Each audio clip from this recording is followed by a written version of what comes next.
Good morning sir, my name is सल्ला Ramakrishna, Araku parliament district. कहाँ से बोल रहे हैं भाई? हाँ, दिखाई दिया। हाँ, बोलिए। नमस्ते। हाँ, माय नेम इज सल्ला रामकृष्ण सर, स्क्रीन पे आपको अरकू देख रहा हूँ। Parliament district. एक आराम से फिर से बताइए, जरा आराम से सवाल बताइए। Salla Ramakrishna sir, Araku parliament district sir. I am belongs to tribal community, Paderu assembly, booth number 281 sir. My question to you sir, our government is doing so much activities in India level sir, in village level also. As worker as a BJP, I want to ask how to go to the field to contribute in this process sir. बैठिए। आप काम तो कर ही रहे हैं, ज्यादा काम करने के लिए कह रहे हैं।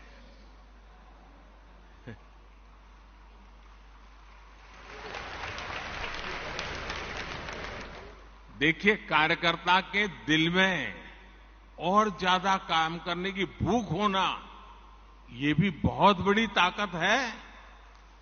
आंध्र गारू को मेरा अभिनंदन।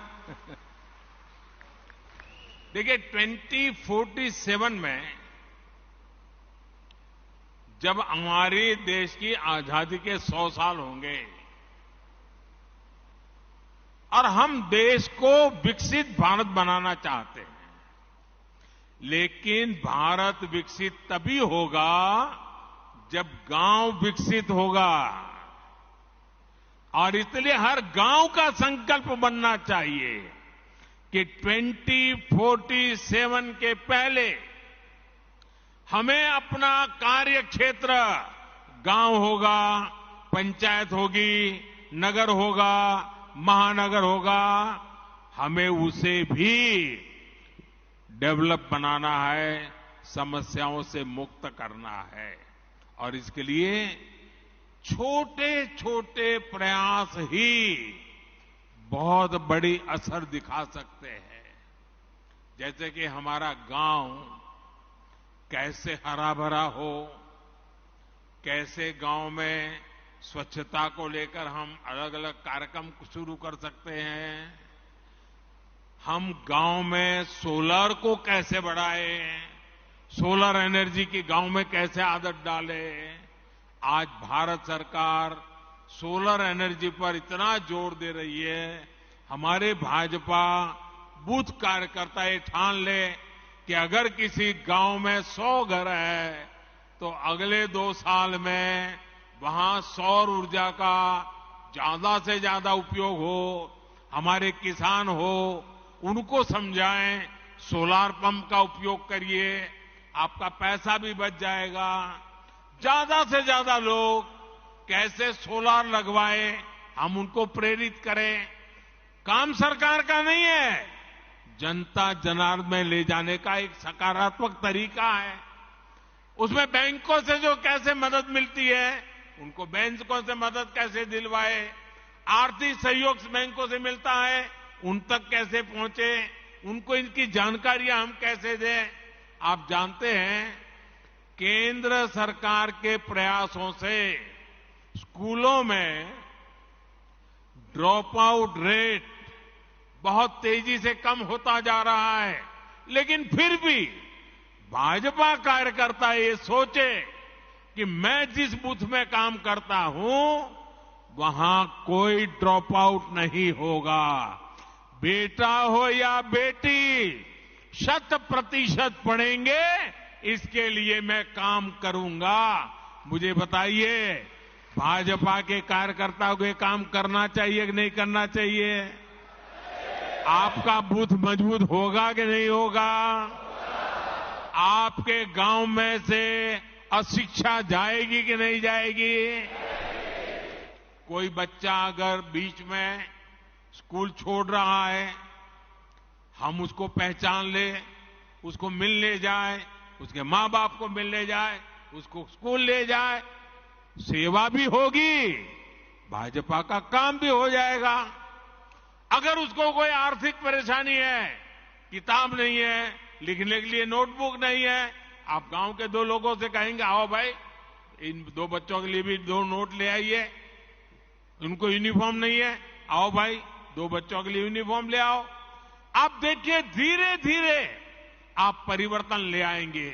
अब कुछ बच्चे कुपोषित होते हैं, हम गांव के अंदर कुपोषण कैसे मिटा सकते हैं? मैंने अभी बताया मेरा मणिनगर का अनुभव।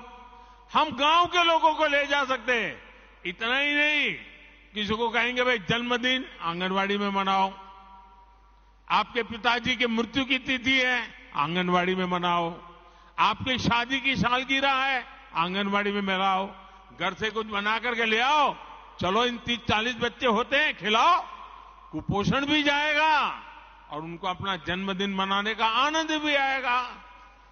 मैं मानता हूं कि हमने ऐसे तरीके ढूंढने चाहिए। और जितने जैसे जहां पर डेयरी का काम है वो दूध इकट्ठा कर करके पिला सकते हैं। मैं समझता हूं कि यही तरीके होते हैं जिन तरीकों से हम बहुत तेजी से आगे बढ़ सकते हैं।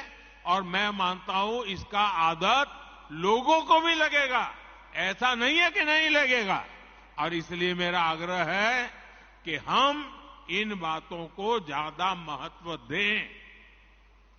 अपने गांव के अंदर इसी प्रकार से काम को, अब जैसे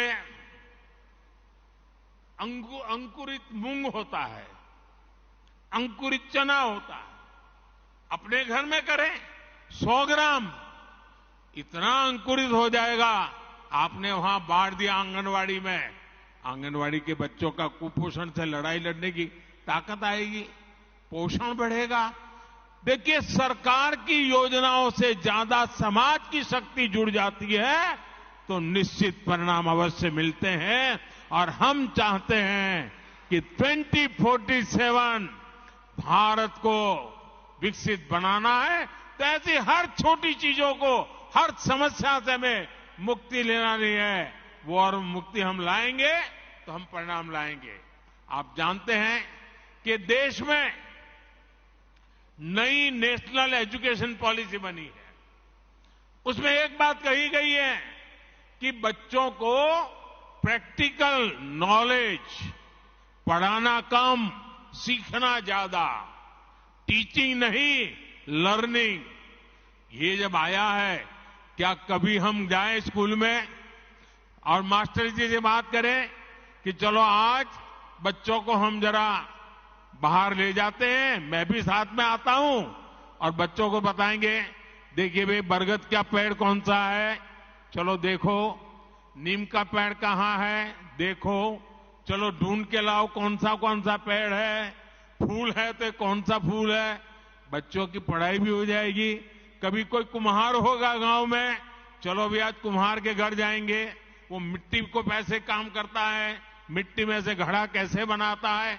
यानी स्कूल तो जो करती होगी, लेकिन मेरा बूथ का कार्यकर्ता उसके साथ जुड़ जाता है तो उन बच्चों के जीवन में भी बदलाव आता है। और नई एजुकेशन पॉलिसी, हमारी नेशनल एजुकेशन पॉलिसी अपने आप लागू हो जाती है। कई ही हस्तशिल्पी होते हैं, चीजें कैसे बनाते हैं, बच्चे जब बारीक से देखते हैं कि सुई धागे से ऐसे ऐसे काम होता है, बच्चे का एक विश्वास बनता है, हम एक सामाजिक कार्यकर्ता बन जाते हैं। और इसलिए मैं बूथ के भाजपा से कार्यकर्ताओं से यही कहूंगा कि आप वहां के जनजीवन से जुड़िए, उनकी रोजमर्रा की जिंदगी से जुड़िए। उनकी रोजमर्रा की जिंदगी में राजनीति नहीं होती है, उनकी रोजमर्रा की जिंदगी में आगे बढ़ने का इरादा होता है। उस आगे बढ़ने के इरादे को पहचानिए और अपने आप को उसके साथ जोड़िए, वो आपके साथ जुड़ जाएगा। आपका बूथ मजबूत बनने से कोई रोक नहीं सकता है और इसके लिए हमने आगे बढ़ना चाहिए।